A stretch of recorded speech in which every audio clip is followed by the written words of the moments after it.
The second fold of our flag is a symbol of our belief in eternal life. The third fold is made in honor and remembrance of the veteran departing our ranks and who gave a portion of his or her life for the defense of our country to attain peace throughout the world.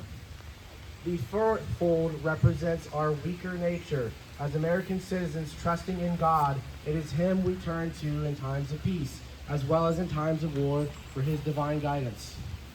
The fifth fold is a tribute to our country. In the words of Stephen Decatur, our country in dealing with other countries, may she always be right, but it is still our country, right or wrong. The sixth fold is for where our hearts lie. It is with our heart that we pledge allegiance to the flag of the United States of America and to the republic for which it stands, one nation, under God, indivisible, with liberty and justice for all. The seventh fold is a tribute to our armed forces, for it is through the armed forces that we protect our country and our flag against all enemies, whether they be found within or without the boundaries of our republic.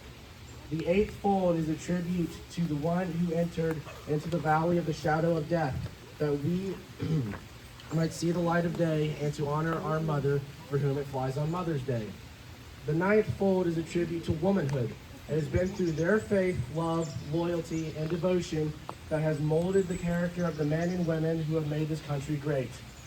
The 10th fold is a tribute to Father, who has also given his sons and daughters for the defense of our country since he or she was first born.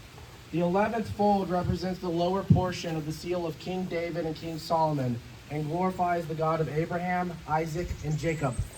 The 12th fold represents an emblem of eternity and glorifies God the Father, God the Son, and God the Holy Ghost. The 13th and last fold, when the flag is completely folded, the stars are uppermost, reminding us of our nation, of our national motto, "In God We Trust."